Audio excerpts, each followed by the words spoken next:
కొరింథీయులకు రాసిన మొదటి పత్రిక 2వ అధ్యాయము మొదటి 5 లేఖనాలు చదువుకొని మనం ప్రార్థన చేసుకుందాం. సహోదరులారా, నేను మీ యొద్దకు వచ్చినప్పుడు వాక్చాతుర్యముతో కానీ జ్ఞానాతిశయముతో కానీ దేవుని మర్మమును మీకు ప్రకటించుచు వచ్చిన వాడను కాను.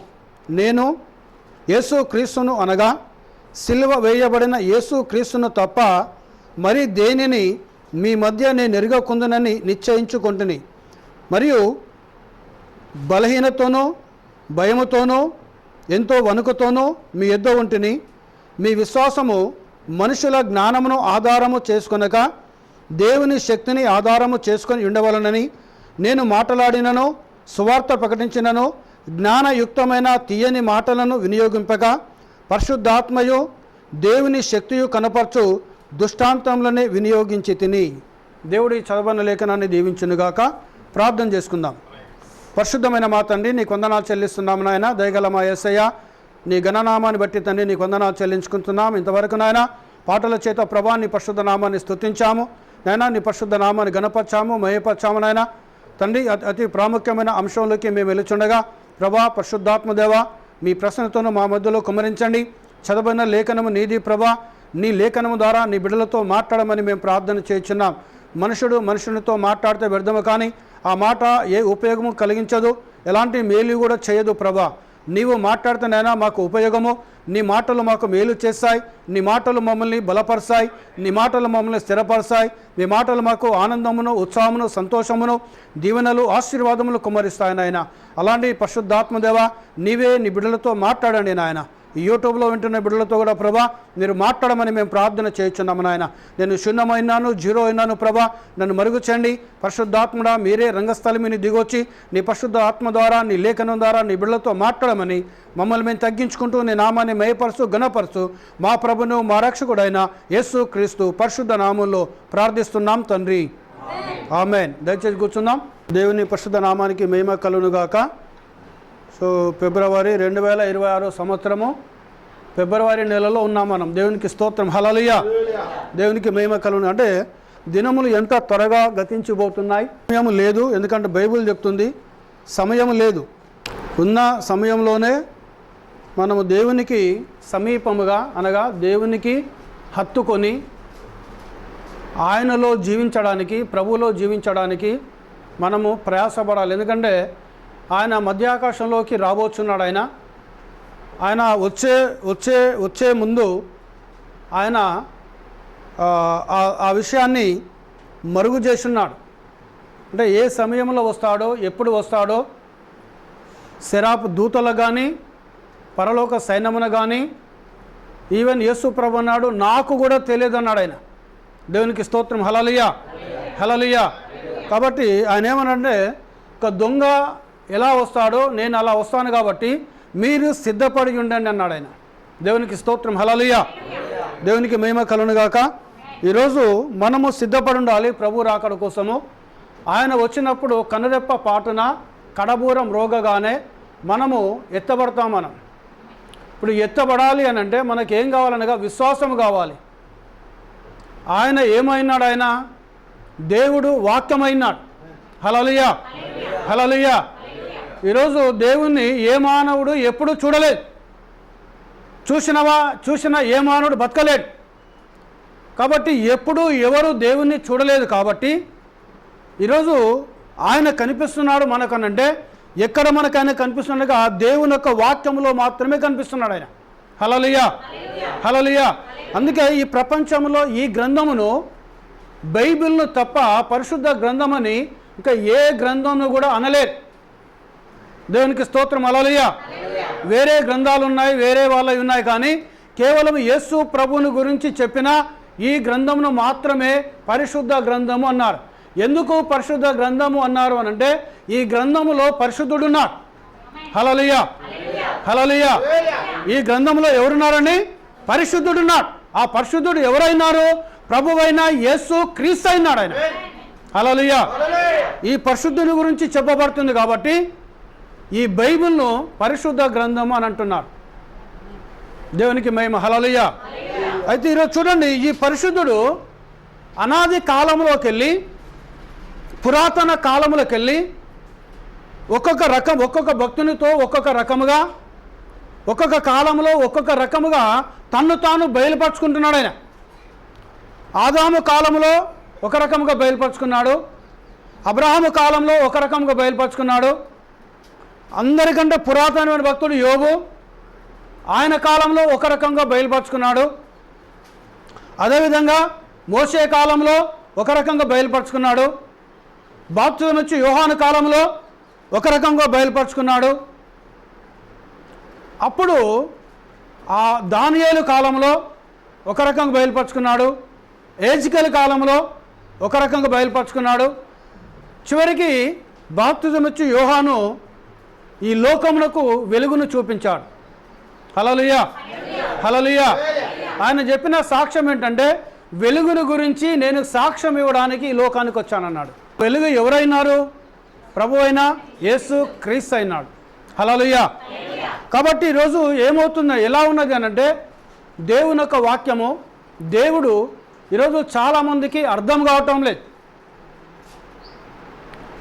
ఆయన ఉన్న కాలంలో కూడా, యేసు ప్రభు ఈ లోకంలో జీవించిన కాలంలో కూడా ఆయన చేసే మహత్కార్యాలను, ఆయన చేసే సూచక్రియలను, ఆయన చేసే అద్భుతాలను చూసి ఆశ్చర్యపోతున్నారే తప్ప మరి ఇవి దేవుడు చేస్తాడు అన్న ఆలోచన ఎవరికీ రాలేదు. అక్కడ కొద్దిమందికి వచ్చింది, వచ్చిన వాళ్ళు ఆయన వెంబడించారు. కానీ ఆయనను హింసిస్తున్నప్పుడు, ఆయనను కొరలతో కొడుతున్నప్పుడు, ఆయనను విచారణ చేయించున్నప్పుడు వాళ్ళు కూడా వెనుకదీశారు. హల్లెలూయా, హల్లెలూయా. అందుకే అపోస్తలుడైన పౌలు రోమాపత్రిక 16వ అధ్యాయము 5:27 లేఖనాలు చదవండి ఒకసారి. సమస్తమైన అన్యజనులు విశ్వాసమునకు విధేయులగునట్లు అనాది నుండి రహస్యముగా ఉంచబడి ఇప్పుడు ప్రత్యక్షపరచబడిన మర్మము నిత్య దేవుని ఆజ్ఞ ప్రకారము ప్రవక్తల లేఖనముల ద్వారా వారికి తెలుపబడి ఉన్నది. ఈ మర్మమును అనుసరించి ఉన్న నా సువార్త ప్రకారముగాను యేసు క్రీస్తును గూర్చిన ప్రకటన ప్రకారముగాను మిమ్మును స్థిరపరచుటకు శక్తిమంతుడును అద్వితీయ జ్ఞానవంతుడునైన దేవునికి యేసు క్రీస్తు ద్వారా నిరంతరము మహిమ కలుగునుగాక. ఆమేన్. ఇక్కడ అపోస్తలుడైన పౌలు రోమీలతో మాట్లాడుతున్నాడు. చివరికి చెప్తున్నాడు ఏమంటే, సమస్తమైన అన్యజనులు విశ్వాసమునకు విధేయులగునట్లు అనాది నుండి రహస్యముగా ఉంచబడి ఇప్పుడు ప్రత్యక్షపరచబడిన మర్మము. హల్లెలూయా. ఏ కాలంలోకి వెళ్ళి మర్మము అంటే దేవుని వాక్యము అనాది కాలంలోకి వెళ్ళి దేవుని వాక్యము మర్మముగా ఉన్నది. అనగా దేవుడు మర్మముగా ఉన్నాడు. ఏ ఒక్క భక్తునికి ఆయన తన్ను తాను సంపూర్ణంగా బయలుపరచుకోలేదు. ఆయన దేవునికి స్తోత్రం. హల్లెలూయా, హల్లెలూయా. అనాది అనగా ఆదాము నుండి మొదలు పెట్టుకుంటే, సృష్టి ఆరంభము కానీ మొదలు పెట్టుకుంటే, ఎందుకు ఆయన మర్మము ఉన్నాడనంటే అన్యజనులు విశ్వాసులగునట్లుగా. అంతేనండి. ఎవరు విశ్వాసులు కావాలి? ఈరోజు మనం విశ్వాసులము కావాలి. అన్యజనులు మనం విశ్వాసులము కావడానికి, మనం యేసుక్రీస్తులో విశ్వాసం ఉంచడానికి, మనం యేసుక్రీస్తుని నమ్మడానికి, మనం యేసుక్రీస్తును కలిగి జీవించడానికి, మనం యేసుక్రీస్తు ద్వారా దేవునికి కుమారులు కావడానికి, మనం యేసుక్రీస్తు ద్వారా దేవునికి కుమార్తెలు కావడానికి ఆ మర్మమును అనాది కాలముకెళ్ళి దేవుడు దాచిపెట్టాడు. హల్లెలూయా, హల్లెలూయా. అందుకే అక్కడున్న ఆ కాలంలో ఉన్న ఈ ఇశ్రాయేలు ప్రజలకు అర్థం కాలే. యేసు ప్రభుని వారు అర్థం చేసుకోలేకపోయా.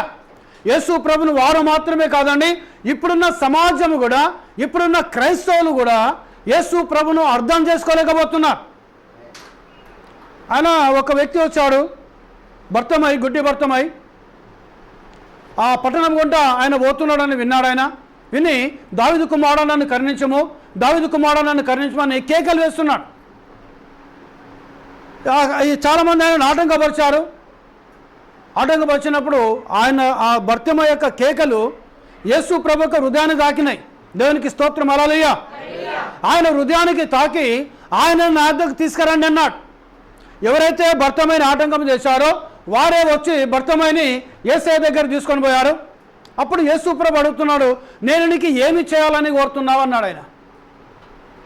అప్పుడు భర్తమై అన్నాడు, ప్రభా నాకు చూపు దయచే ప్రభా అన్నాడు ఆయన. దేవునికి స్తోత్రం, హల్లెలూయా, హల్లెలూయా. ఏం దయచేయమన్నాడు ఆయన? చూపు దయచేయమన్నాడు. బైబిల్ చెప్తుంది ఆయన పుట్టిన కానుండి గుడ్డివాడు. చెప్పనుండి ఆయన పుట్టి గుడ్డివాడు. భర్తమై కళ్ళను ముట్టాడు, కళ్ళు తెరబడ్డాయి. ఆయన చూసి గంతులు వేసుకుంటూ దేవుని స్తుతించడం ప్రారంభించారు. మరి ఎవరు చేయగలరు? అది ఒక మనిషి చేయగలడా? ఒక ప్రవక్త చేయాలంటే ప్రార్థన చేసి ప్రభు నామములో అడాలి. మరి నేనేమైనా ప్రార్థన చేశాడా యేసయ్య? కళ్ళను ముట్టాడు, నాకు ఇష్టమే చూపొందామన్నాడు ఆయన. దేవునికి స్తోత్రం, హల్లెలూయా. అక్కడ 1,000 మంది ఉన్నారు. అక్కడ వాళ్ళు ఆశ్చర్యపోతున్నారే తప్ప మరి యేసు ప్రభు ఎవరని గ్రహించటం లేవా? అందుకే ఒక చరిత్రకారుడు చెప్పాడు, ఒక తెల్లటి పేపర్ ఉందనుకోండి, అవునా అవునా కదా, ఆ తెల్లటి పేపర్లో ఇంకు కనబడితే అందరు ఏం చూస్తారు? తెలుసా ఏం చూస్తారు? ఇంకును చూస్తారు, అక్కడ నల్లటి మచ్చనే చూస్తారు తప్ప ఇంత పెద్దగా తెల్లగా ఉందన్న విషయాన్ని చూడరు. చూస్తారా అండి ఎవరైనా? ఈయనను ఏం చేస్తున్నారు? ఏం చూస్తున్నారు? ఈయన వడ్లవాని కుమారుడు కాదా? ఈయన తల్లియు తండ్రియు మన మధ్య ఉన్నవాళ్ళు కాదా? సోదరులు మనతో ఉన్నవాళ్ళు కాదా? ఈయన కుటుంబం మనతో ఉన్నవాళ్ళు కాదా? ఇది చూస్తున్నారే తప్ప ఆయనను మరి ఆ భర్తమై పుట్టు గుడ్డివాడు ఆయన ఇంట్లో ముట్టంగానే కనుచూపు ఎలా వచ్చింది? ఏ మానవుడు అనేది చేయగలడా? ఏ ప్రవక్త అయినా ఎప్పుడైనా చేశాడా ఇది అని ఆలోచన వారికి వచ్చిందా? ఆ కాలంలో రాలేదు వారికి. హల్లెలూయా, హల్లెలూయా. దేవునికి మహిమ కలుగును గాక. ఆయన రాలేదు, వారికి రాలేదు వారికి. అందుకే చూడండి, నిత్య దేవుని ఆజ్ఞ ప్రకారము ప్రవక్తల లేఖనముల ద్వారా వారికి తెలుపబడి ఉన్నది. ఎవరి ఆజ్ఞ ప్రకారము? ఒక్కొక్క ప్రవక్తకు ఒక్కొక్క భాగమును బయలుపరుచుకొని వచ్చాడు ఆయన. దేవునికి స్తోత్రం, హల్లెలూయా, హల్లెలూయా. చివరికి ఈయన బాప్తిసమిచ్చి యోహాను చేయమంటున్నాడు, నేను వెలుగును మీకు చూపించడానికి వచ్చాను ఈ లోకానికి అన్నాడు ఆయన. అవునా కదా? బాప్తిసమిచ్చి యోహాను చెప్పిన సాక్ష్యం ఏంటి? నేను వెలుగును మీకు లోకాన్ని చూపించడానికి వచ్చాను. దేవునికి మహిమ, హల్లెలూయా, హల్లెలూయా. ఆ వెలుగు మీ మధ్యలోనే ఉన్నది, కానీ మీరు దాన్ని గ్రహించకున్నారు. ఆ వెలుగు ఎక్కడుంది? వారి మధ్యలోనే ఉన్నది, దాన్ని మీరు గ్రహించకున్నారు. ఆయన సాక్ష్యం చెప్పాడు. ఆయన నిత్య దేవుని ఆజ్ఞ ప్రకారము ప్రవక్తల లేఖనముల ద్వారా వారికి తెలుపబడినది. ఈ మర్మమును అనుసరించి ఉన్న నా సువార్త ప్రకారముగాను అంటున్నాడు పౌలు ఇక్కడ. హల్లెలూయా. ఏ మర్మమును అనుసరించున్నది? ప్రవక్తలకు బయలుపరచలేదు, తను తాను ఎవరో బయలుపరచుకోలేదు ఆయన. పౌలు చెప్తున్న సువార్త, అపోస్తులైన పౌలు చెప్తున్న సువార్త ఏమైనదట? అది ప్రవక్తల ద్వారా వచ్చిన ఆ మర్మమును బయలుపరిచే సువార్త పౌలుది. హల్లెలూయా, హల్లెలూయా. అందుకే ఇక్కడ ఏం మాట్లాడుతున్నాడు? ఈ మర్మమును అనుసరించి ఉన్న నా సువార్త ప్రకారముగాను. ఏం సువార్త చెప్పాడు పౌలు? ఆయన చెప్పిన సువార్త ఏంటి? పౌలు ఒకసారి మనం అపోస్తలుడైన పౌలు యొక్క జీవితాన్ని ధ్యానం చేస్తే ఆయన ఎవరండి? ఆయన హింసకుడను, హానికరుడను, దూషకుడను, 3 మాటలు సాక్ష్యమైనవి. దేవుని బిడ్డలను హింసించాడు, చంపాడు, దూషించాడు దేవుని, ఇతరులకు హాని చేశాడు ఆయన. కానీ ఇప్పుడు ఆయన ఏమయ్యాడట? ఆయన దైవ దర్శనం ప్రకారమే. పౌలు ఏం చెప్తున్నాడు? దేవుని దర్శనం ప్రకారమే నేను ముందుకు వస్తున్నాను నేను. హల్లెలూయా, హల్లెలూయా. ఇప్పుడు అప్పుడైతే హానికరుడను, హింసకుడను, దూషకుడను, కానీ ఇప్పుడు ఎవరు నేను? పౌలు ఏమంటున్నాడు? నేను లేశ మాత్రమైనను ఈ అపోస్తులకు సమానమైన వాడునైనాను నేను. హల్లెలూయా, హల్లెలూయా.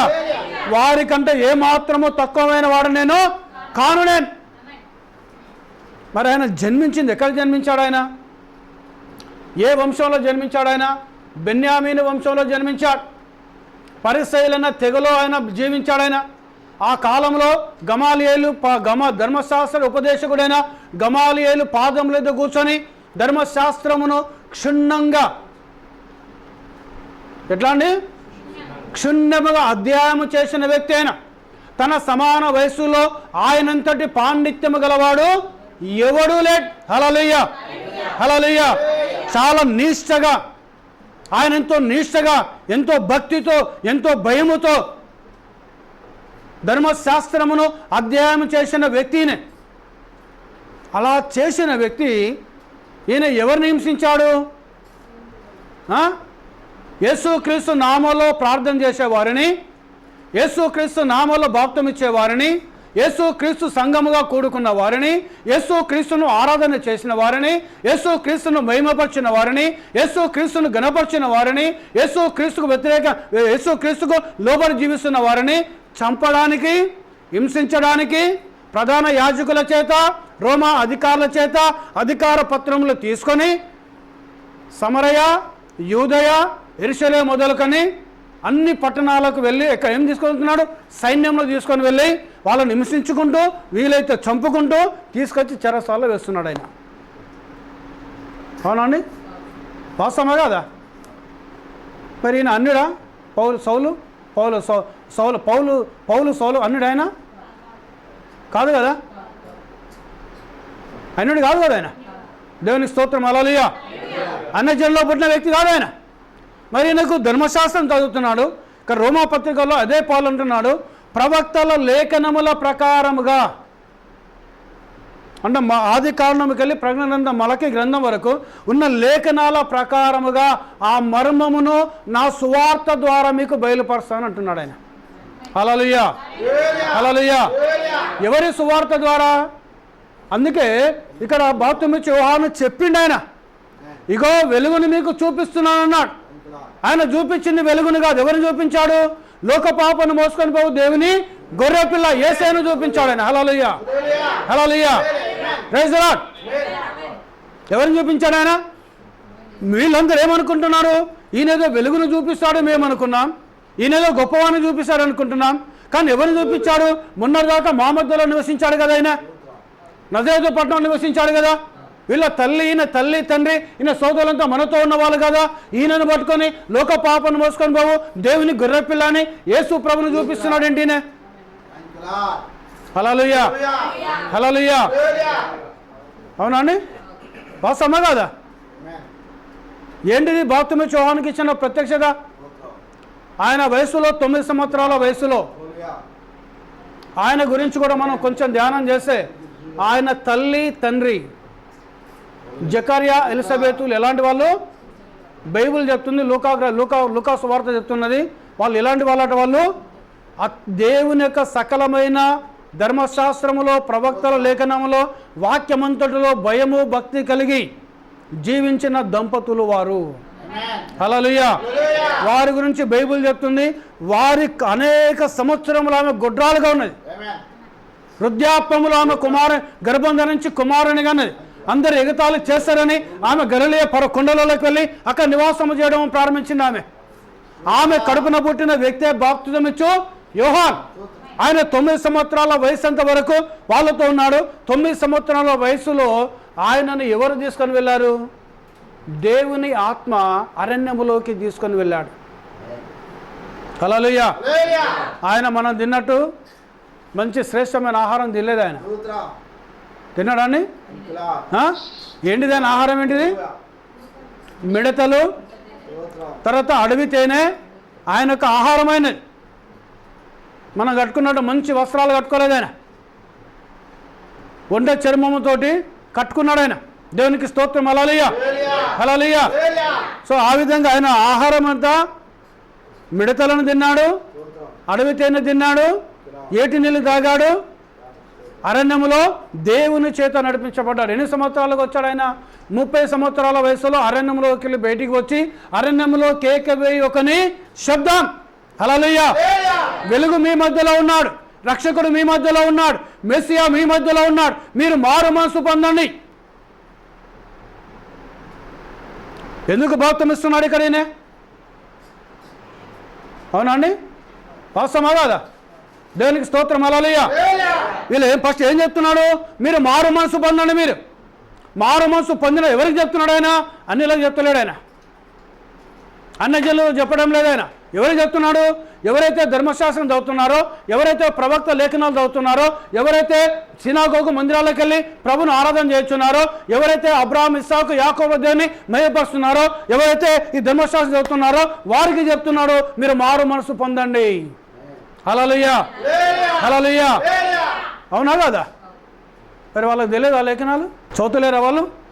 వాళ్ళ ప్రధాన యాజకుడు నిలబడి బైబిల్ వాక్యం చదివి, పాత నిబంధన గ్రంథం చదివి, ధర్మశాస్త్రం చదివి ఆయన చెప్తే వాళ్ళంతా ఆమెన్ ఆమెన్ ఆమెన్ అని దేవుని స్తుతించడం లేదా వారు?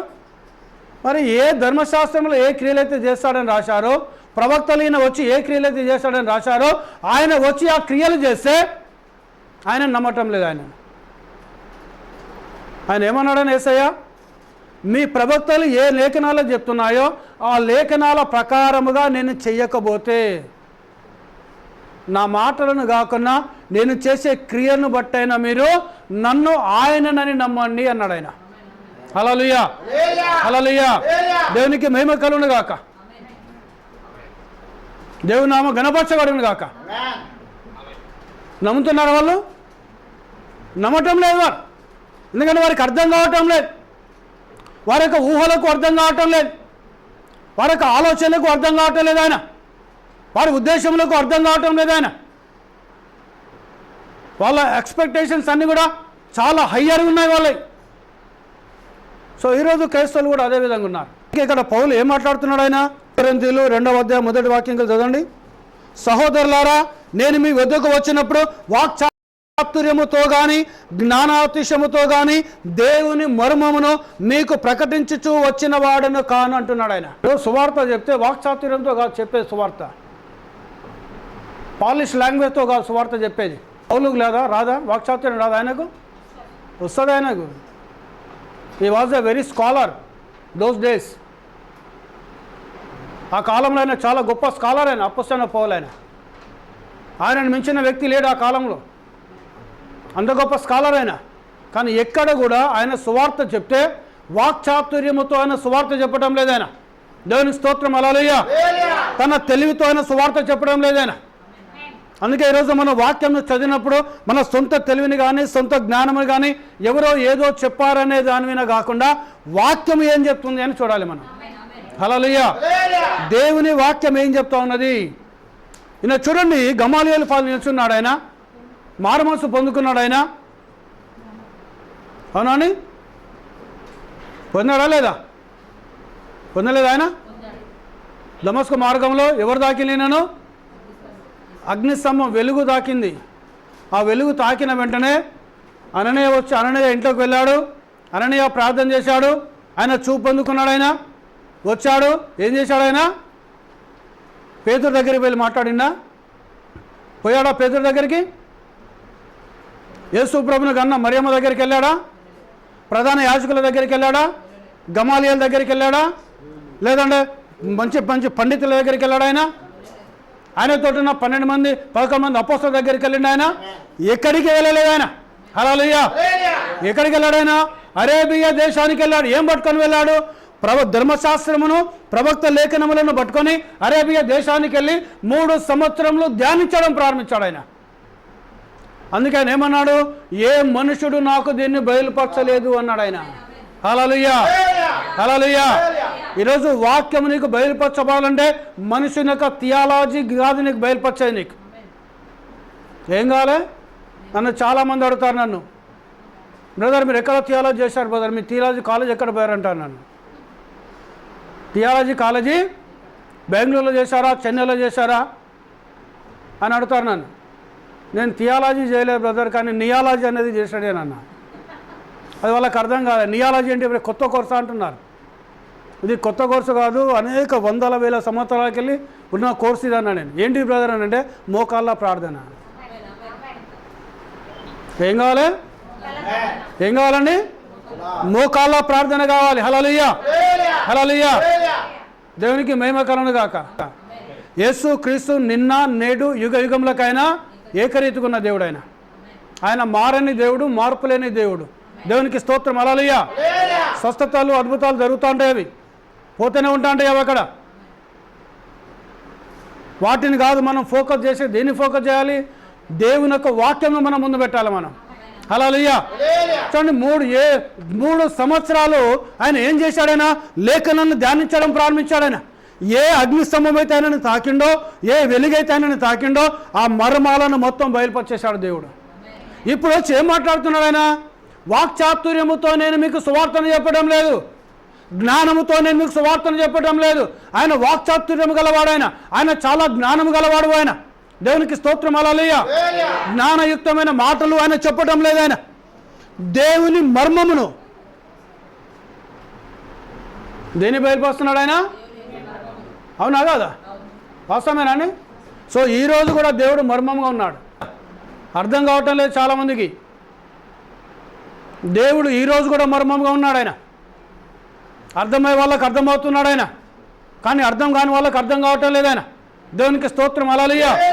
ఎవరికి అర్థమవుతాడనగా జగత్తు పునాది వేయబడక మునుపు ఎఫెసీ పత్రికలో అపోస్తలుడైన పౌలు రాసిన ప్రకారముగా యేసు క్రీస్తులో ఎవరినైతే కుమారులుగా, యేసు క్రీస్తులో ఎవరినైతే కుమార్తెలో చూసుకున్నాడో వారికి మాత్రమే దేవుడు అర్థమవుతాడు. మనం ఎంత వాక్యం చెప్పినా, ఎంత చేసినా గుడ్డోని ముందు అద్దం పెట్టినట్టు, చెవుటని ముందు శంఖం వదిలినట్టు అవుతుంది. ఎవరు ప్రణాళికలు ఎవరు ఉండాలి? దేవుని బీజం ఉండాలి అక్కడ. దేవునికి స్తోత్రం. హల్లెలూయా. దేవునికి మహిమ కలుగును గాక. చూడండి, దేవుని మర్మం. ఇప్పుడు ఈయన మనం యేసు ప్రభు గురించిన సువార్తను పౌలు చెప్పాడు. వేరే ఎవరి గురించి చెప్పిండు ఆయన? ఆయనే చెప్తుంది ఇక్కడ, దేవుని మర్మమును మీకు ప్రకటించుచూ వచ్చిన వాడను కాను.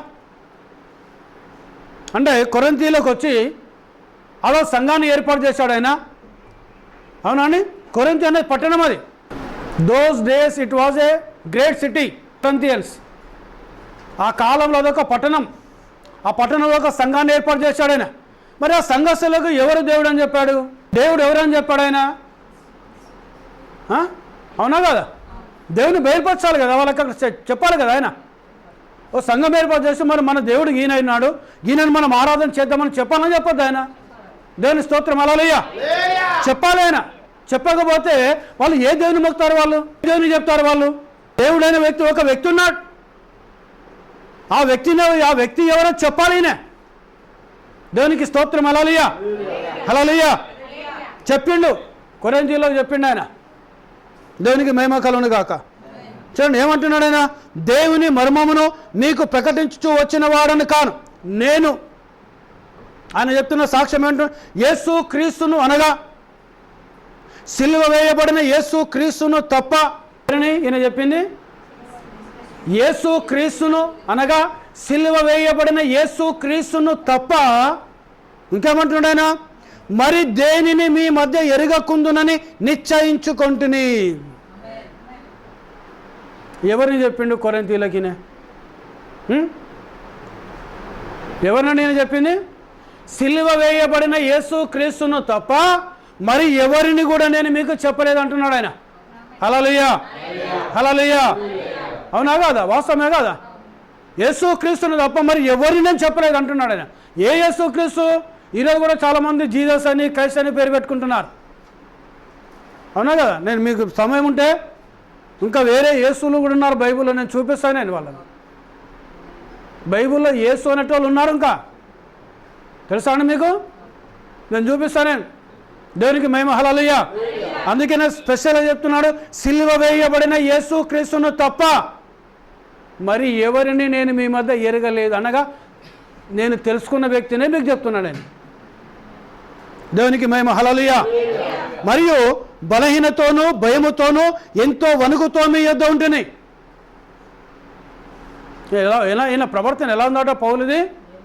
ఎంతో భయముతో, ఎంతో వణుకుతో, ఎంతో బలహీనతో ఉన్నాడట వారి మధ్యలో. ఈరోజు మనం ఎవరికి భయపడాలి? భయం ఉందా? యేసయ్యలో, దేవునిలో మనకు భయం ఉందా? ఉన్నదాండి? ఎవరికి భయపడాలి? మనం ఏ దేవుని అయితే మొక్కుతున్నామో ఆ దేవునికి మనం భయపడాలి. హల్లెలూయా, హల్లెలూయా. ఆ దేవునికి మనం వణుకుతూ ఉండాలి మనం. కానీ ఈయన ఏంటంటే ప్రేమ గలవాడు. ఈయన ఏం చేయడు ఈయన అనుకుంటారు. ఇక్కడ ఏం చేయడు ఆయన. హల్లెలూయా. ఎక్కడ చేస్తాడు ఆయన? అక్కడ ఉంటుంది ఆయన. దేవునికి మహిమ. హల్లెలూయా. అందుకే ఈయన ప్రేమ గలవాడు కాబట్టి ఏం చేస్తున్నారు? మీరు తప్పు చేసిన ప్రభు నన్ను క్షమించు ఆయన అంటే దేవుడు క్షమిస్తాడు అనుకుంటున్నారు. ఓకే, ఈ లోకంలో ఉన్నంత వరకు క్షమిస్తాడు ఆయన. కానీ అక్కడి పోయినాక ఏంటి నీ పరిస్థితి? అవునా కదా? దేవుని స్తోత్రం. హల్లెలూయా. ఎవరికి భయపడమన్నాడు యేసయ్య? నీ ఆత్మను నరకములో వేసేవానికి నీవు భయపడు అన్నాడు ఆయన. దేవునికి మహిమ కలుగునుగా. హల్లెలూయా, హల్లెలూయా. ఇక్కడ చూడండి, ఎంతో వణుకుతోనూ ఎంతో భయముతోనూ మీ మధ్య నేను ఉన్నాను. నేను మీ విశ్వాసము మనుషుల జ్ఞానమును ఆధారము చేసుకొనక. ఈరోజు నా విశ్వాసము ఎవరి జ్ఞానం మీద ఉండాలి? నాకు వాక్యం చెప్పిన జ్ఞానం మీదనా? ఎవరి మీద ఆధారపడి ఉండాలి?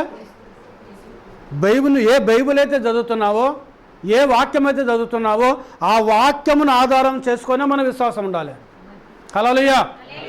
మనుషుల జ్ఞానమును మనం ఆధారం చేసుకోవద్దు. మనం అవునా కదా? వాస్తవమే కదా? మనుషుల మీద మనం విశ్వాసం పెట్టద్దు. ఎందుకు పెట్టద్దు? 18వ అధ్యాయము కీర్తనలు, మనుషులను నమ్ముకున్నట కంటే యెహోవాను నమ్ముకుంట మేలు, రాజులను ఆశ్రయించుట కంటే యెహోవాను ఆశ్రయించుట మేలు.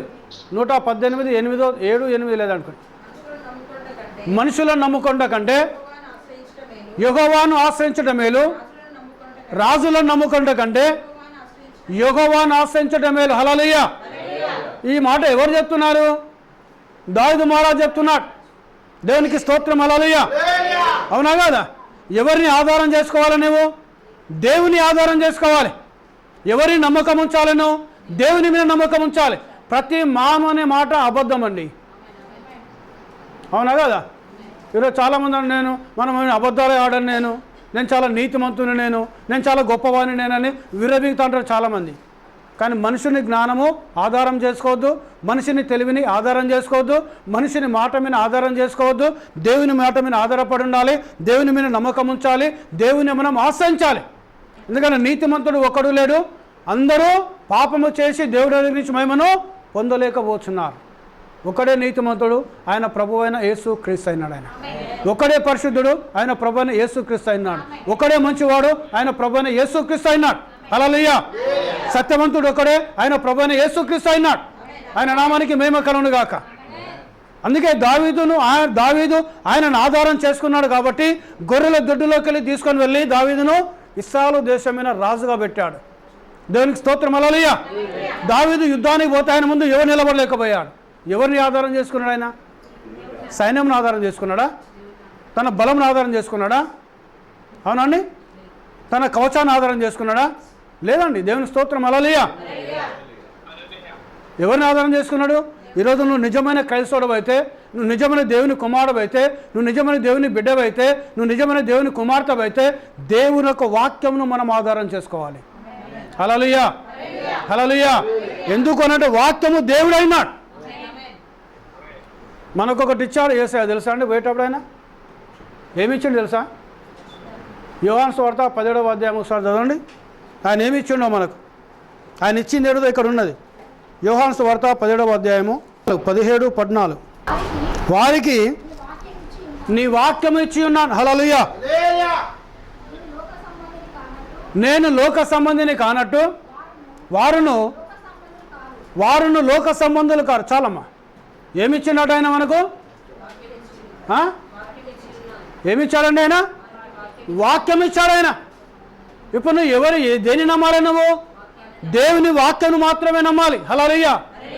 నేను ఇక్కడ వాక్యం చెప్పొచ్చు, రేపు నేను అబద్ధికుని కావచ్చు, అబద్ధాలు చెప్పొచ్చు నేను.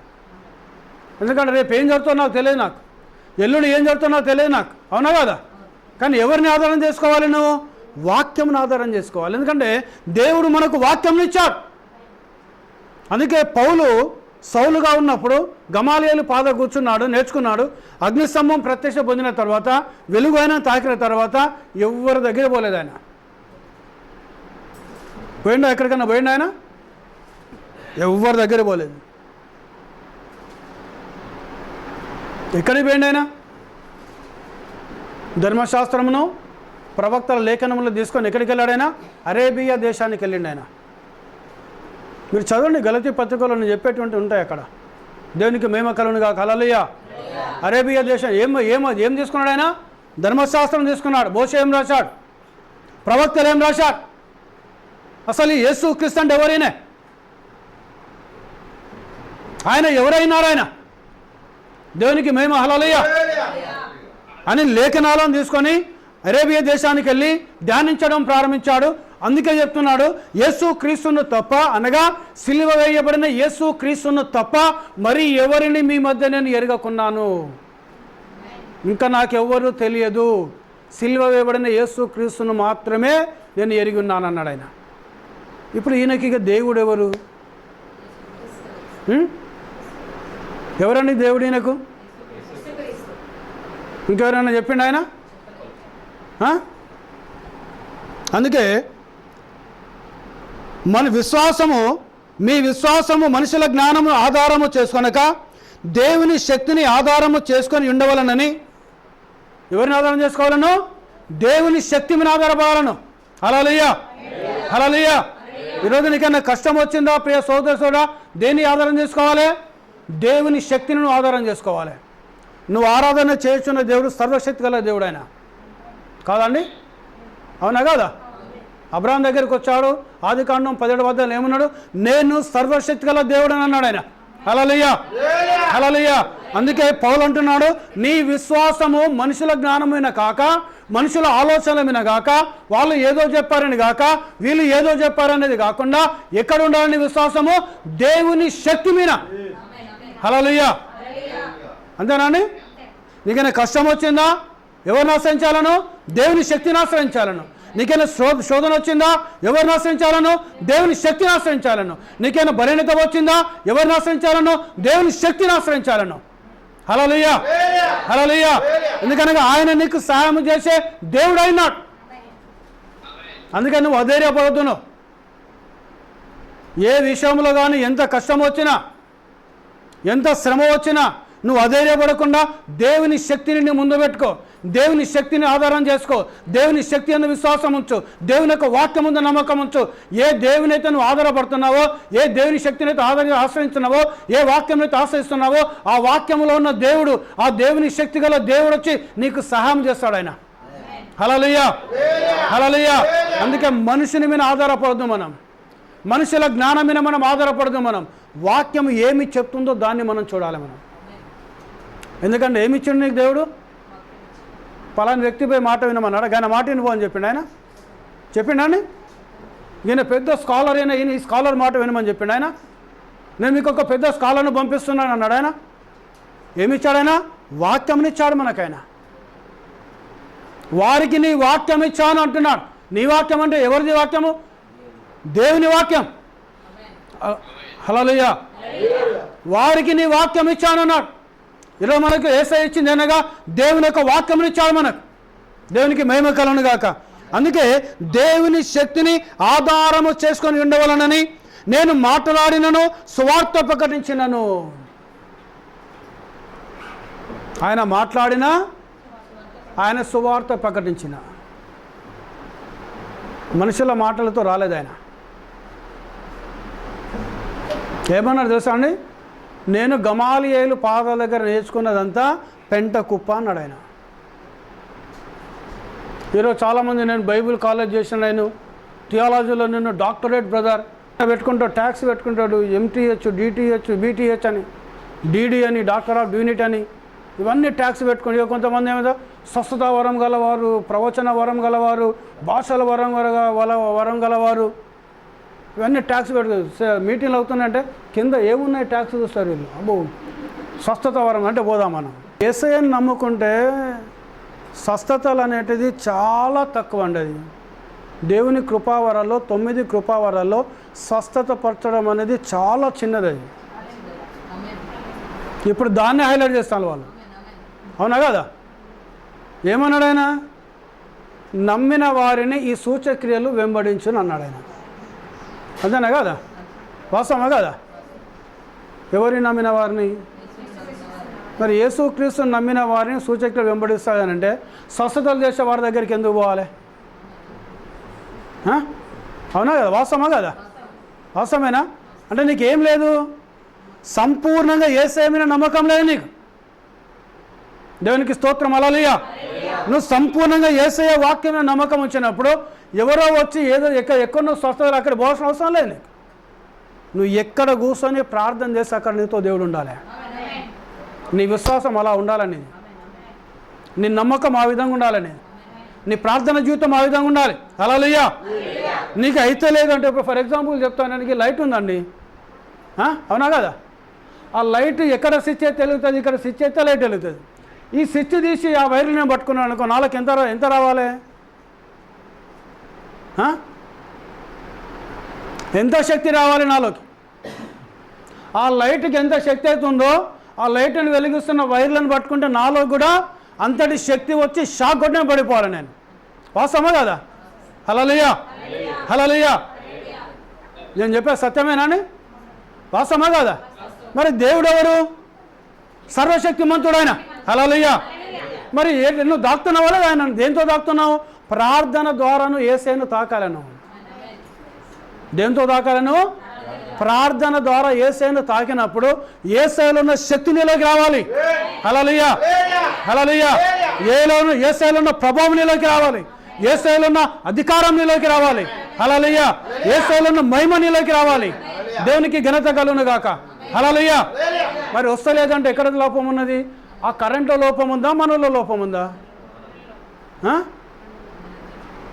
ఐతూ కన్నా యవనస్తుడు 3 అంతస్తుల బిల్డింగ్ మిగలి కింద పడ్డాడు. ఆయన వాక్యం చెప్తా ఉంటే, పౌలు వాక్యం చెప్తా ఉంటే తలకాయ బలింది, రక్తం అంతా గారింది. అక్కడ అందరు చూసి ఆయనకు పాడే కట్టిండు, చనిపోయాడని పాడే కట్టేసిండు ఆయన. దేవునికి స్తోత్రం. హల్లెలూయా. పౌలు వచ్చాడు, చూశాడు, ప్రార్థన చేసిండు. ఆయన చదివిలాంటి ఎప్పుడన్నా అపోస్తల కార్యం చదివారాది? ప్రార్థన చేయలేదు ఆయన. బోర్లో పడుకున్నాడు ఆ యవనస్తుని మీద. పడుకొని లేచేయమంటున్నాడు, అతని ప్రాణమత్వంలోని మీరు వచ్చి వాక్యం వినమన్నాడు ఆయన. హల్లెలూయా. ఏమైంది? ఆయన లేచి వెళ్ళి వాక్యం వినడం ప్రారంభించాడు. దేవునికి స్తోత్రం. హల్లెలూయా. అపోస్తలుడైన పౌలు యొక్క నడికట్లు. అవునండి? వాస్తవమా కదా? అంతేనండి? అపోస్తలుల కార్యం 19వ అధ్యాయం మీరు చదవండి. మీరు నడికట్టను తీసుకొని వెళ్ళి రోగుల మీద రోగాలు పోయినాయి. దేవునికి స్తోత్రం. హల్లెలూయా. దయ్యాలు పోయినా, దయ్యాలు పారిపోయినాయి. హల్లెలూయా. హల్లెలూయా. ఆయన నడికట్ల ద్వారా అనేకమైన అద్భుతములను, అనేకమైన మహత్కార్యములను, అనేకమైన సూచక్రియలను ప్రభువు చేశాడు. ఎవరు చేశారంటే దేవుడు చేశాడు. మరి ఈయన వేసుకున్న వస్త్రాలకు ఏమైనా ఉందా? ఏమైనా ఉన్నదండి? దేవునికి స్తోత్రం. హల్లెలూయా. కానీ ఆయన ఎవరిని కలిగి ఉన్నాడు? ఆయన దేవుని శక్తిని కలిగి ఉన్నాడు. ఆయన దేవుని వాక్యంని కలిగి ఉన్నాడు. ఆయన దేవునికి స్తోత్రం. హల్లెలూయా. ఈరోజు నీలో ఆ వాక్యం ఉండాలి. ఏముండాలండి నీ లోపల? ఆ వాక్యం ఉండాలని లోపల. ఆ వాక్యం కనుక నీలో ఉంటే నువ్వు ప్రార్థన చేసిన అద్భుతాలు జరగాలి. జరుగుతాయా? జరిగాయా? ఎందుకంటే యేసుక్రీస్తు నిన్న నేడు నిరంతరము యుగ యుగములకైనా ఏకరీతిగా ఉన్న దేవుడు ఆయన. హల్లెలూయా. హల్లెలూయా. ఆయన మారని దేవుడు, మార్పులేని దేవుడు ఆయన. కానీ మనకేంటి? మనకు పూర్తిగా విశ్వాసం ఉంచాం దేవుని మీద. ఆపదొత్తే దేవుడు. అవునండి? ఆపదొత్తనే దేవుడు మనకు. ఆపద వెళ్ళాక దేవుడు ఎక్కది, దయ్యం ఎక్కది. నాకు దేవుడు లేడు, దయ్యం లేను, నాకు నేనే రాజును, నాకు నేనే శక్తిని, నాకు నేనే ప్రభుని అనుకుంటారు మానవులు. అవునండి? అది అలా అనుకుంటున్నారు కాబట్టే దేవుని శక్తి నీలో రావటం లేదు నీకు. ఆయన ఏమంటారు? సువార్త ప్రకటించినను జ్ఞానయుక్తమైన తీయని మాటలను వినియోగించగా. కొంతమందికి తీయటి మాటలు కావాలి. అబ్బా అన్న వాక్యం చెప్తే ఎంత మంచిగా ఉంటుందో. అవునా కదా? స్టీవెన్ అన్న వాక్యం చెప్తే మంచిగా ఉంటుంది. అసలే కింద మంట పెట్టినట్టు ఉంటుంది. కింద ఎట్లుంటుంది? మంట పెట్టినట్టుంటుంది. మరి మంట దేవుని అగ్ని అయి ఉన్నది. మంట ఏమైనది? ఇప్పటి వరకు నేను ఒక్క పిట్ట కథ చెప్పలేదు ఇంతవరకు. నేను పిట్ట కథలు చెప్పను కూడా నేను. అందుకే మస్తు మంది ఉండేది, మస్తు మంది వెళ్ళిపోయాను. అర్థమైందండి? పోయేటోళ్ళు పోతారు, వచ్చేటోళ్ళు వస్తారు. దేవుని స్తోత్రం, హల్లెలూయా. ఇక్కడ మంట మండుతూనే ఉండాలి ఎప్పటికీడ. ఏం కావాలి? ఒకరు వచ్చిందని వాళ్ళని తీయబట్టే మాటలు చెప్పొద్దు, ఒకరు రాలేదని వాళ్ళని గారాబం చేసే మాటలు చెప్పొద్దు. అలా చెప్తే ఒక దినం మేము ఎక్కడుంటాం మేము తెలుసా అండి? మీకు తెలుసా? ఇక్కడ నిలబడి ప్రకటిస్తున్న వ్యక్తి ఎవరు తెలుసా అండి? ప్రవక్త బ్రదర్ బ్రానం అన్నాడు, పుల్పిట్ మీద నిలబడి వాక్యం చెప్తున్న దేవుని సేవకుడు 10,000 మంది దేవుని దూతల కంటే శ్రేష్టమైన వాడట. 10,000 మంది దేవుని దేవుని దూతల కంటే శ్రేష్టమైన వాడు. ఎందుకు తెలుసా?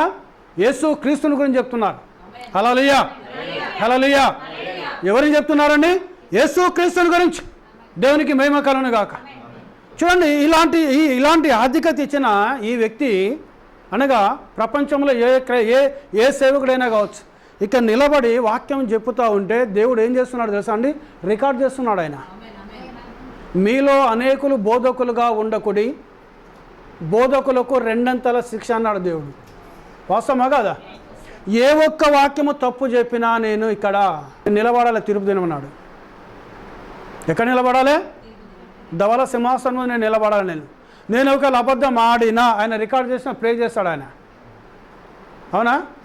ఒక్క పొల్లు నేను తప్పు వాక్యం చెప్పినా, ఒక్కటి తప్పుడు బోధించినా నేనేం చేయాలి? నేను దేవునికి లెక్క అప్పగించాలి. నేను ఏమైనా నేను చెప్తే దేవునికి మహిమకరంగా, ఆ మాటల ద్వారా దేవుడు గణపరచబడాలి, ఆ మాటల ద్వారా విశ్వాసులకు విశ్వాసం రావాలి, ఆ మాటల ద్వారా విశ్వాసుల జీవితాలు బలపరచబడాలి, ఆ మాటల ద్వారా దేవుడు గణపరచబడాలి, ఆ మాటల ద్వారా దేవుడు స్తుతించబడాలి, ఆ మాటల ద్వారా దేవునికి మహిమ కలగాలి.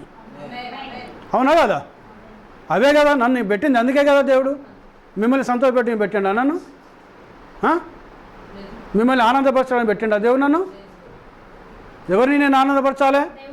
దేవుణ్ణి. మీరు ఎవరిని ఆనందపరచాలి? స్టీఫెన్ అన్నను కాదు. అర్థమైందా? మీరు నన్ను సంతోషపెట్టదు, నేను మిమ్మల్ని సంతోషపెట్టదు. మీరు నేను కలిసి యేసయ్యను మహిమపరచాలి. మనం హల్లెలూయా, యేసయ్యను సంతోషపెట్టాలి. దేవుని స్తోత్రం. నీవు వస్తున్నావంటే నీ భార్య పిల్లలతో వస్తున్నప్పుడు 122వ అధ్యాయం చదవండి ఒకసారి. ఒక మాట చదవండి. ఏం చేస్తున్నాడు అక్కడ? 122వ అధ్యాయం మొదటి వాక్యం. యెహోవా మందిరమునకు వెళ్ళుదుమని జనులు నాతో అనినప్పుడు నేను సంతోషించి తిని. హల్లెలూయా. అవునండి? ఎవరు సంతోషిస్తున్నారు?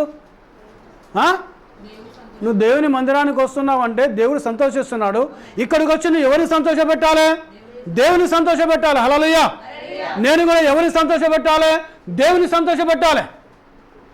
నువ్వు రావడము దేవునికి సంతోషం ఉండాలి, నేను రావడము దేవునికి సంతోషం ఉండాలి.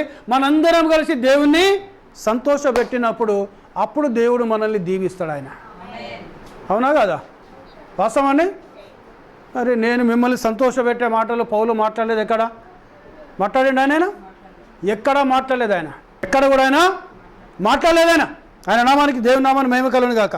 జ్ఞానయుక్తమైన తీయని మాటలు వినియోగించక పరిశుద్ధాత్మయు దేవుని శక్తియు కనపరచు దుష్టాంతములనే వినియోగించానంటున్నాడు ఆయన. హల్లెలూయా. ఏం కనబడాలి ఇక్కడ? పరిశుద్ధాత్మ కనబడాలి ఇక్కడ. దేవునికి మహిమ. హల్లెలూయా. దేవునికి స్తోత్రం కలుగును గాక. అందుకే ఆత్మతో సత్యముతో మనం దేవుని ఆరాధన చేయాలి. మనం ఆరాధన చేస్తూ ఉంటే పరిశుద్ధాత్ముడు ఇక్కడ సంతోషించాలి. దేవునికి మహిమ. హల్లెలూయా. చూడండి, ఏంటిది మర్మం? ఏంటిది ఇక్కడ? దేవుడు మర్మముగా ఉన్నాడు. అవునండి? వాస్తవమా కాదా? దేవునికి స్తోత్రం. హల్లెలూయా. అందుకే పౌలు అక్కడ పోయి ఐతుకమైన పడుకున్నాడు, బోర్లో లేచాడు, ఆయన ప్రాణమైన ఉన్నదన్నాడు. ఎవరు పోయి జీవం ఇచ్చిండు ఆయనకు? పౌలు పోయి జీవం ఇచ్చిండా? పౌలులో ఏ దేవుడైతే ఉన్నాడో ఆయన ఎవరిని కలిగి ఉన్నాడు? పౌలు ఇక జీవించువాడా నేను కాను. హల్లెలూయా. క్రీస్తే నాలో నివాసము చేయుచున్నాడు అన్నాడు ఆయన. యేసు క్రీస్తుని తప్ప ఏది ఎరగను నేను అన్నాడు. దేవునికి మహిమ. హల్లెలూయా. యేసు క్రీస్తు ఆయనలో ఉన్నాడు కాబట్టి ఆ చనిపోయిన వాని మీద పోయి పడుకున్నాడు, లేచాడు ఆయన. దేవునికి స్తోత్రం. హల్లెలూయా. అంటే ఏం చూపిస్తున్నాడైనా? పరిశుద్ధాత్మని చూపిస్తున్నారు లోకానికైనా. ఈరోజు నువ్వు ఎవరిని చూపించాలి? పరిశుద్ధాత్మని చూపించాలి. హల్లెలూయా, హల్లెలూయా. అందుకే జ్ఞానయుక్తమైన మాటలు మనం నమ్మొద్దు. మనం తీయటి మాటలు ఏం చేస్తాయి తెలుసా అండి? చదువుతారా? సామెతలు 25వ అధ్యాయం చదవండి ఒకసారి. 26వ అధ్యాయం, క్షమించాలి, 24వ లేఖనికలు చదవండి ఒకసారి. పగవాడు పెదవులతో మాయలు చేసి అంతరంగములో కపటము దాచుకొనును. వాడు దయగా మాట్లాడినప్పుడు వాని మాట నమ్మకము, వాని హృదయంలో 7 హేయ విషయములు కలవు. హల్లెలూయా. తీయగా దయగా మనతో మాట్లాడిన వాని మాటలు నమ్మదడ. హల్లెలూయా, హల్లెలూయా. ఎట్లా మాట్లాడతాడు? దయగా మాట్లాడతాడు. చాలా తీయగా ఉంటాయి మాటలు.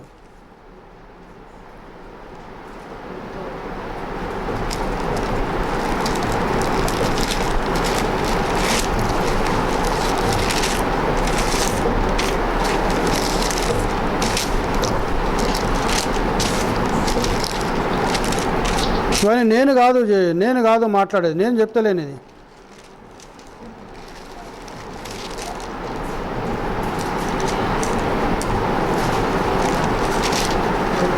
అందుకే పౌలు ఆయన ఎక్కడ కూడా ఎవరికి కూడా తీయటి మాటలు చెప్పలేదు. ఆయన ఈ రోజుల్లో చూడండి ఎలా ఉంటుంది వాక్యం, ఎలా ఉంటుంది. మీరు యూట్యూబ్లో కానీ చూస్తుంటే ఎలా ఉంటాయి? చాలా తీయగా మాట్లాడు. ఎందుకంటే ప్రజలను అట్రాక్షన్ చేస్తూ అంటారు. సొఫిస్టికేటెడ్ ప్రీచర్స్ అంటారు వాళ్ళను. సౌకర్యవంతమైన బోధ వాళ్ళది. దేవునికి మేము హల్లెలూయా. నీకు సంతోషం రావాలంటే పరిశుద్ధాత్మని హృదయంలో సంతోషాన్ని పెట్టాలి. అవునా కదా? పరిశుద్ధాత్ముడు నీ హృదయంలో సంతోషం వివరించాలి. హల్లెలూయా. మనుషుడిచ్చే సంతోషం నీకు తాత్కాలికం ఉంటుంది. నీకు మానవుని మాటలు నీకు తాత్కాలిక సంతోషాన్ని ఇస్తాయి. కానీ ఎప్పుడైతే పరిశుద్ధాత్ముడు తన సంతోషాన్ని నీలో కుమ్మరిస్తాడో ఆ సంతోషము శాశ్వతంగా నీలో ఉంటుంది. దేవునికి మేము హల్లెలూయా. అందుకే తీయని మాటలు మాట్లాడటం లేదు పౌలు. తీయని మాటలు వినియోగింపగా పరిశుద్ధాత్మయు దేవుని శక్తియు కనపరచు దుష్టాంతములనే వినియోగించి తిని అంటున్నాడు ఆయన. నువ్వు చూస్తే పౌలు చెప్పే వాక్యంలో పరిశుద్ధాత్ముడు కనిపించాలని. హల్లెలూయా, హల్లెలూయా. చూడండి, పరిశుద్ధాత్మనే చూపించాలైనా, అవే చూపించాలైనా. ఎక్కడ కూడా ఎవలను తీయటి మాటలతో సంతోషపెట్టినట్టు పౌలు పరిచర్యలు ఎక్కడ లేదు. ఆయన అన్న, నేను మనుషులను సంతోషపెట్టు వారినైతేనా దేవునికి విరోధిని.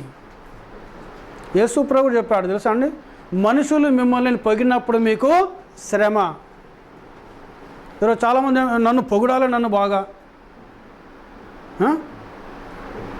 పొగిడాలి, ప్రజలు నన్ను పొగిడాలి. గుర్తుపెట్టుకో, ప్రజలు నిన్ను పొగుడుతాను అంటే నీ వెనుక శ్రమ ఉంటుంది. నీకు దేవుని శాపం ఉంటుంది. ఏమైనా దేవునికి స్తోత్రం. హల్లెలూయా. దేవుని దీవెనలు ఉన్నాయి. నువ్వు మనం గుర్తుపెట్టుకోవాలి. ఒక వ్యక్తి నన్ను పొగుడుతున్నాడంటే, అందుకే ప్రవక్త బ్రదర్ బ్రానమ్ 3 విషయాలకు దూరం ఉండమన్నాడు. ఫేమ్ ఏంటిది? కీర్తి, తర్వాత మనీ, తర్వాత ఉమెన్. పేరు ప్రఖ్యాత అంటే పొగడతలు. బాగా పొగడాలి. నన్ను పొగడతలేరు వీళ్ళు అనుకుంటాడు. పొగడాలి, బాగా ప్రైజ్ చేయాలి. అసలు ఎవరు అండి పొగడతలకు యోగుడు ఎవరు? అవునా కదా? ఒక వ్యక్తి చేత నువ్వు పొగిడించుకుంటున్నావు అంటే ఎవరి స్థానం తీసుకుంటున్నావు? దేవుని స్థానం కదా నువ్వు తీసుకునేది. హల్లెలూయా, హల్లెలూయా. ఎవరిని స్తుతించబడాలి? దేవుడు. మహిమపరచబడేది దేవుడు, ఘనపరచబడేది దేవుడు, హెచ్చించబడేది దేవుడు. ఇప్పుడు పొగడతాను అనేది నువ్వు ఉబ్బిస్తాను కదా. నేను వాళ్ళు బాగా ఉబ్బిస్తారు. వాళ్ళు సంతోషం అయితే ఎక్కలేని సంతోషం అయితే పొగిడితే. నన్ను పొగిడితే వాళ్ళకు మంట, వాళ్ళ కడుపు మంట. వాళ్ళకి మంట కాదు, నీ కింద మంట పెడతాడు దేవుడు. అది గుర్తుపెట్టుకోవాలి. వాళ్ళకి కాదు మంట, కింద పెడతాడు మంట. ఆయన పెట్టామంటే ఎవడు తట్టుకోలేడు. ఎందుకంటే ఆయనకు రావాల్సిన మహిమ దేనికి చెందని అన్నాడు ఆయన. హల్లెలూయా. మొదటి ఆజ్ఞలు అదే కదా చెప్పింది ఆయన. తెలుసా అండి? మొట్టమొదటి ధర్మశాస్త్రంలో మొదటి ఆజ్ఞ సీనాయి కొండ మీదకి దేవుడు దిగొచ్చి ఇచ్చిన మొట్టమొదటి ఆజ్ఞ ఒకసారి చదవండి. ఒకసారి నిర్గమకాండం 20వ అధ్యాయం చదవండమ్మా. దేవుడు ఆజ్ఞలను వివరించి చెప్పాను. మీ దేవుడైన యెహోవాను మీ దేవుడైన యెహోవాను నేనే దాసుల గృహమైన ఐగుప్తు దేశంలో నుండి నిన్ను వెలుపలికి రప్పించి తిని నేను తప్ప వేరొక దేవుడు నీకు ఉండకూడదు. పైన ఆకాశమందే కానీ క్రింద భూమి అందే కానీ భూమి కింద నీళ్ళయందే కానీ యుండు దేని రూపమైనను విగ్రహమైనను నీవు చేసుకొనకూడదు. వాటికి సాగిలపడకూడదు. వాటిని పూజింపకూడదు. ఏలైనగా నీ దేవుడైన యెహోవానగు నేను రోషము గల దేవుడను. హల్లెలూయా. ఎలాంటి వాడట ఆయన? Is a very jealousy God. ఆయన రోషం గల దేవుడు. ఆయనకు రావాల్సిన మహిమ దేనికి చెందనేడట ఆయన. Praise the lord. హల్లెలూయా. అవునా కదా? వాస్తవమే కదా? నేను తప్ప వేరొక దేవుడు నీకు ఉండకూడదు. మరి ఆయనను పొగడాలి. నిన్ను పొగిడితే నువ్వు ఉబ్బుతావు అంటే ఏంటిది అర్థం? ఇక్కడ ప్రేజ్ చేయాల్సింది ఎవరిని? దేవునా మానవునా? దేవుని ప్రేజ్ చేయాలి. మరి మనుషుడు ప్రేజ్ చేయబడుతున్నాడు అని అంటే ఇప్పుడు ఎవరికి పోవాలా మహిమ? దేవునికి పోవాలి కదా. ఆ ఘనత దేవునికి పోవాలి కదా. అందుకే ఆయన తీయటి మాటలు ఎక్కడ కూడా పౌలు మాట్లాడలేదు. ఆయన అనగా ఎవరిని సంతోషపెట్టే మాటలు మాట్లాడలేదు. కానీ ఈరోజు చూడండి ఏం వాక్యం చెప్తారండి. ఒకరు హర్ట్ అయ్యే వాక్యం అసలు చెప్పారండి చర్చిలల్లా. అబ్బో ఆ ఫ్యామిలీ రాకపోతే ఎట్లా? అవునా కదా? వాస్తవమే కదా? దాని వెనుక ఏం ఆలోచన చేస్తాడు? ఆ ఫ్యామిలీ వస్తే దశంభాగం వస్తుంది, కానుకలు వస్తాయి. మరి అదే కదా ఆలోచన చేసేది వాళ్ళు. నిమిన ప్రేమ కాదు. ఈరోజు ఈ సోకాల్డ్ ప్రీచర్స్కున్న ప్రేమ విశ్వాసలేమైనా కాదండి. మొత్తం పిండితారాట వాళ్ళు. వడియ కట్టకుండా పిండి మొత్తం మింగేతారాట వాళ్ళు. మత్తయి సువార్త 23వ అధ్యాయం చదవండి. సేవకుల గురించి చెప్పిండి యేసయ్య. మీరు ఇంటికి చదవండి 23వ అధ్యాయం. టోటల్ మొత్తం యేసయ్య చెప్పినంత ఈరోజు ఉన్న సోకాల్డ్ ప్రీచర్స్ గురించే చెప్పిండి ఆయన. మనం అనుకుంటాం అబ్బో పాస్టర్ మనల్ని చాలా ప్రేమిస్తున్నాడు ఆయన మనం అనుకుంటాం. కానీ కాదు అది. దాని ఎన్నుకున్న నువ్వు ఇచ్చే ఆ దశంభాగములు కానుకలు వాటి మీద ఉంటుంది ప్రేమ. దేవుని స్తోత్రం. హల్లెలూయా. ఒక నిజమైన సేవకునికి వాటి మీద కాదు ప్రేమ. ఎవరు ఉన్నా లేకున్నా, ఎవరు వచ్చినా రాకున్నా దేవుని స్తోత్రం. హల్లెలూయా. హల్లెలూయా. పరిశుద్ధాత్మ చేత ప్రేరేపించబడి ఈరోజు ఎవరైతే వాక్యం వినాలో వారిని ప్రార్థన నడిపించు ప్రభా అని ప్రార్థన చేస్తాను నేను.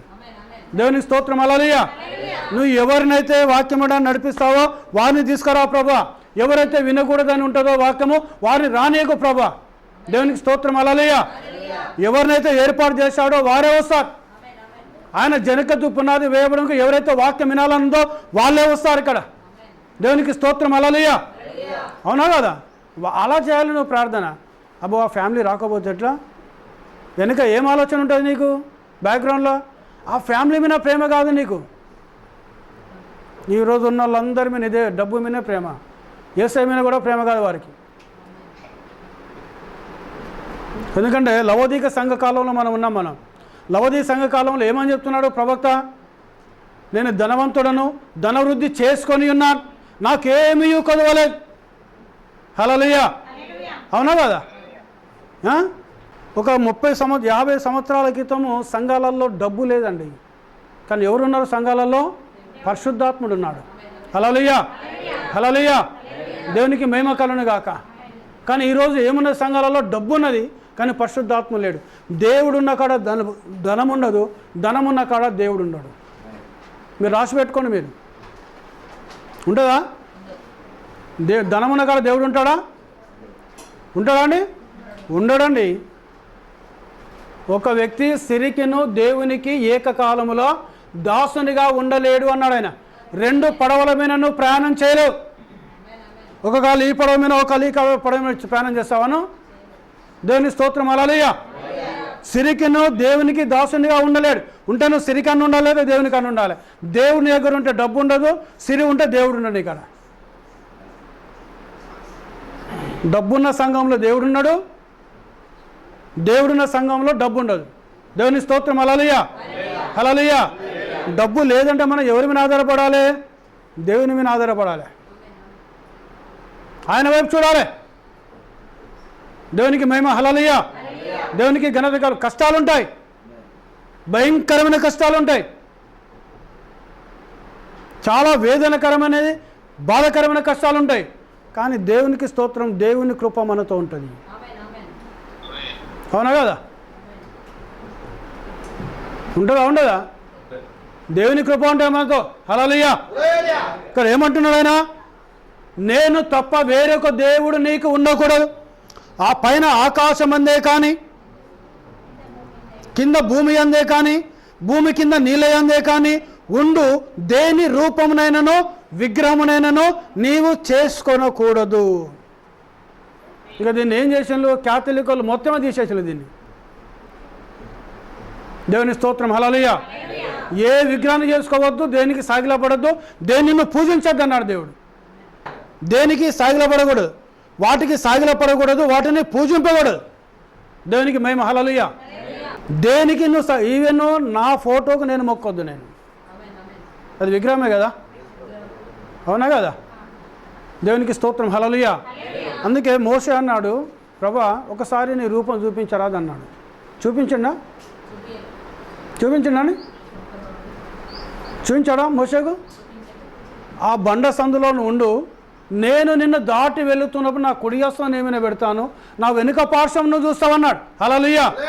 దేవునికి ఆ బండ మోసేను దాటుకుంటూ పోతే ఆ బండ సందులోకి వెళ్ళి తన కుడి హస్తమును అనగా దక్షిణ హస్తమును తాచుకుంటూ పోయినప్పుడు అప్పుడు వెనుక ఒక పురుషుని వెనుక భాగం ఎలా ఉంటుందో దేవుని అలా ఉన్నది. కానీ ముఖాన్ని చూపించిండా? దేవుని స్తోత్రం. హల్లెలూయా. దేవునికి మహిమ కలుగును గాక. ఎక్కడ కూడా దేవుడు తన ముఖమును ఎవరికి చూపించలేదు ఆయన. ఎందుకు? కథ చెక్కేస్తారు విగ్రహాలను.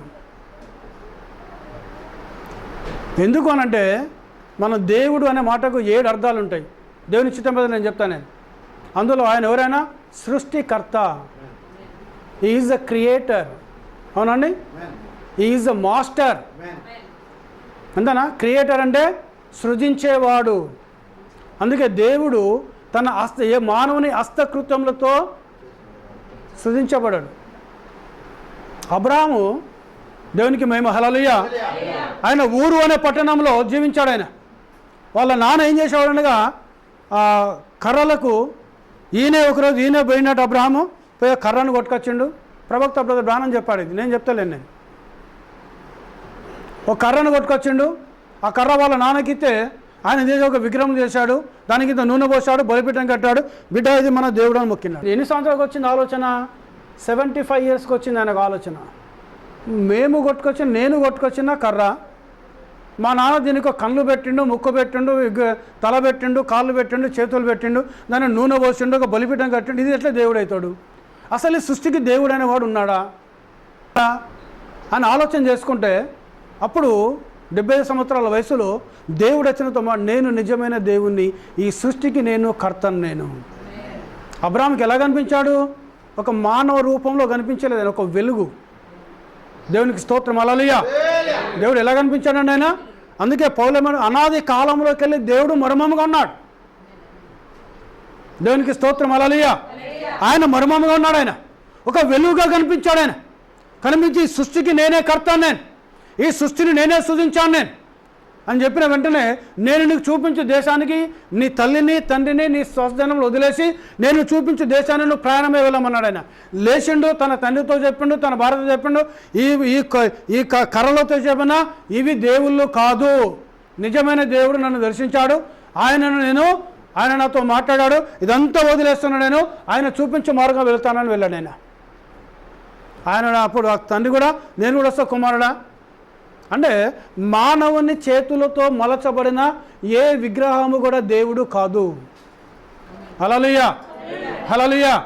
దేవునికి మహిమ కలుగును గాక, దేవునికి ఘనత కలుగును గాక. అంటే విగ్రహారణ ఎక్కడికి వెళ్ళి వచ్చింది? విగ్రహారణ అది పెద్ద టాపిక్. అది బబులోను దేశంలోకి వెళ్ళి వచ్చింది. అది దానికి ఎవరు దేవుడెవరు? నిమ్రోదు. దేవుని చిత్తం మీద అది కూడా ఒకసారి మాట్లాడదాం. మనం గూగుల్కి వెళ్ళి తీద్దాం, చరిత్రకి వెళ్ళి కూడా తీద్దాం, అన్ని ఆధారాలతో ఉన్నాయి. దేవునికి స్తోత్రం. హల్లెలూయా. చూడండి, దేన్ని పూజించొద్దు, ఏ విగ్రహంను చేసుకోకూడదు. ఎందుకంటే నాకు రావాల్సిన మహిమను దేనికి నేను చెందనీయని అన్నాడు ఆయన. ఎంత రోషం వల్ల వాడిన దేవుడు, అవునా కదా? ఇప్పుడు ఒక వ్యక్తిని పొగుడుతున్నావని అంటే ఎవరికి పోతుంది మహిమ? దేవునికా మనుషునికా? మరి ఎవరు మయపరచబడాలి? దేవుడు మయపరచబడాలి. హల్లెలూయా. అందుకే పౌలు మనుషులను సంతోషపెట్టే మాటలు మాట్లాడేది ఆయన, మనుషులను మాయ చేసే మాటలు మాట్లాడేది ఆయన. పౌలు ఎవరిని సంతోషపెట్టాడుగా? దేవుని సంతోషపెట్టాడు. హల్లెలూయా. అందుకే తీయని మాటలు మాట్లాడలేదు, మృదువైన మాటలు మాట్లాడలేదు, మంచి మాటలు మాట్లాడలేదు. ఏది చెప్పినా వాక్యమునే చెప్పిండు ఆయన.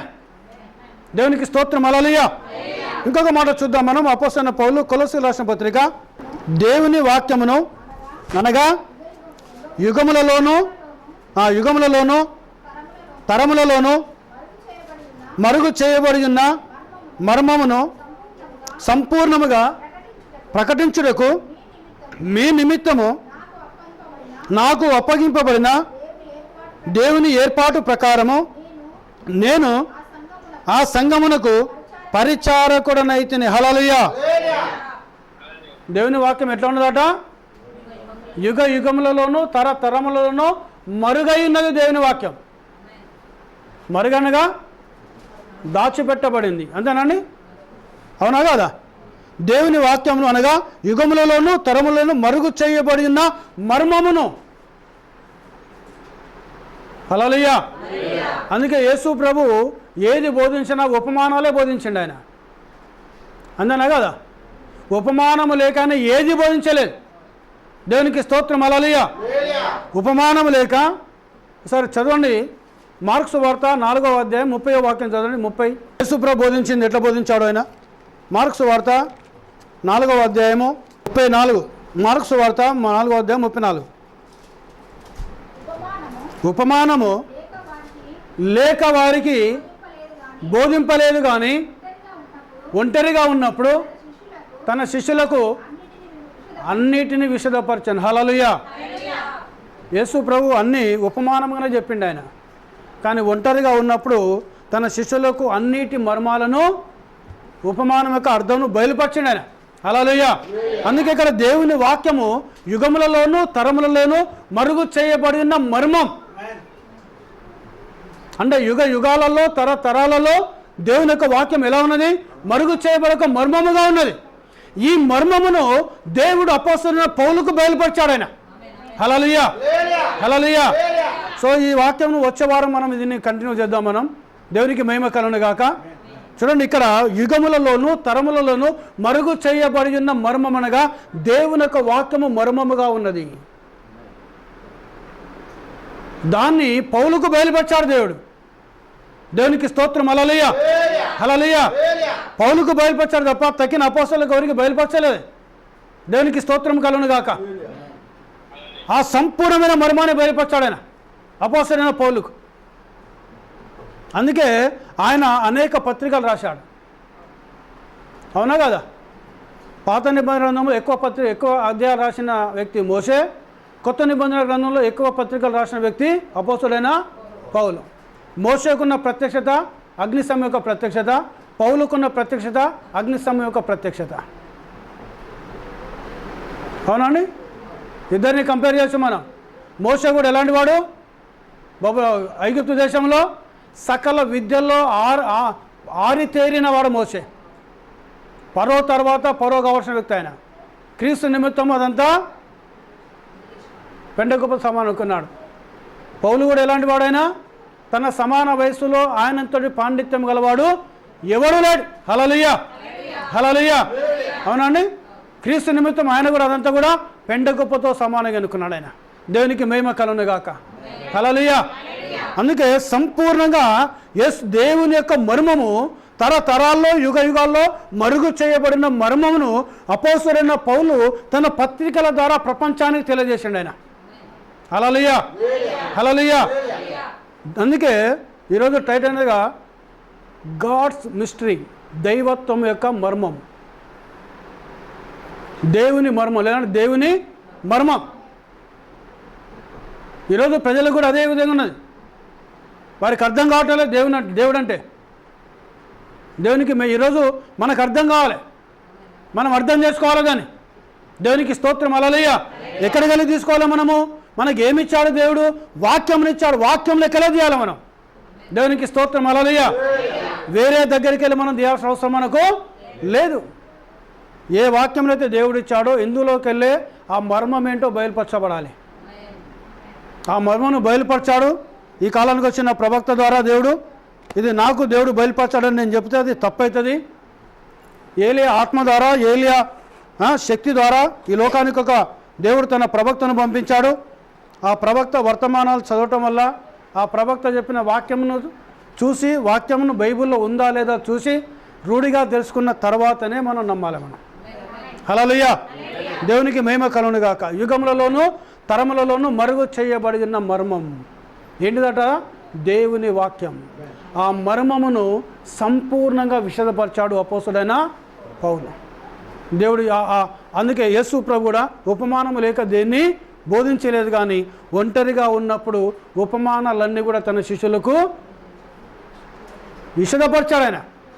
దేవునికి స్తోత్రం, హల్లెలూయా. ఈరోజు అదే దేవుని మనం కలిగి ఉన్నాం. పౌలు ఏ దేవుని అయితే కలిగి ఉన్నాడో, అపోస్తులు ఏ దేవుని అయితే కలిగి ఉన్నారో, ఈరోజు మనం అదే దేవుని కలిగి ఉన్నాం. ఆ దేవుడు నీ చెయ్యి విడవడు. ఆ దేవుడు నీకు సంతోషం ఇస్తాడు. ఆ దేవుడు నీకు ఆనందం ఇస్తాడు. ఆ దేవుడు నిన్ను దీవిస్తాడు. ఆ దేవుడు తన కృప నీకు చూపిస్తాడు. ఆ దేవుడే నిన్ను నిత్య జీవానికి ఏర్పాటు చేసుకుంటాడు. ఆ దేవుడే మధ్యాకాశం రాబోతున్నాడు. ఆ దేవుడే ఆయన ఎదుర్కొనే శక్తిని నీకు ఇస్తాడు. ఆ దేవుడు ఎవరో కాదు, ప్రభువైన యేసు క్రీస్తు అయినాడు. ఈ మాటలను ప్రభు దీవించునుగాక. ప్రార్థన చేసుకుందాం. అందరూ కూడా తలలు వంచండి, ప్రార్థన చేసుకుందాం. జీవం గల మా దేవా, నీకు వందనాలు చెల్లిస్తున్నాం నాయన. దయగల మా తండ్రి, నీకు స్తోత్రం. కృపా సత్య సంపూర్ణమైన మా యేసయ్య, నీ పరిశుద్ధ నామాన్ని బట్టి నీకు వందనాలు చెల్లించుకుంటున్నాం నాయన. నువ్వు గొప్ప దేవుడవు తండ్రి, నీకు స్తోత్రం. నువ్వు శక్తిగల దేవుడవు తండ్రి, నీకు వందనములు. ఇంతవరకు నైనా మీరు ఇచ్చిన వాక్యాన్ని బట్టి నీకు వందనాలు. వింటున్న బిడ్డలను ప్రభా మీరు దీవించండి. హృదయనేత్రాలు తెరవండి, మనోనేత్రాలు తెరవండి. సత్యమును ప్రభా గ్రహించడానికి దేవా యూట్యూబ్లో వింటున్న బిడ్డలకు నాయన మీరు వారి యొక్క మనసును తెరవమని మేము ప్రార్థన చేయించున్నాం నాయన. దేవా నీకు స్తోత్రం చెల్లించుకొని, మనుషుడు కాదు మాట్లాడేది, నేను నా తండ్రి ఆత్మ మీలో ఉండి మాట్లాడని ప్రభా మీరు సెలవిచ్చిన దేవుడు తండ్రి, నీకు స్తోత్రం. మీతో ఈ వాక్యంను దీవించండి. 30 60 100 ఫలింపజేసి తండ్రి నీ నామాన్ని మహిమ పొందుకోమని మా ప్రభును మా రక్షకుడైన యేసు నామములో ప్రార్థిస్తున్నాం తండ్రి. ఆమేన్.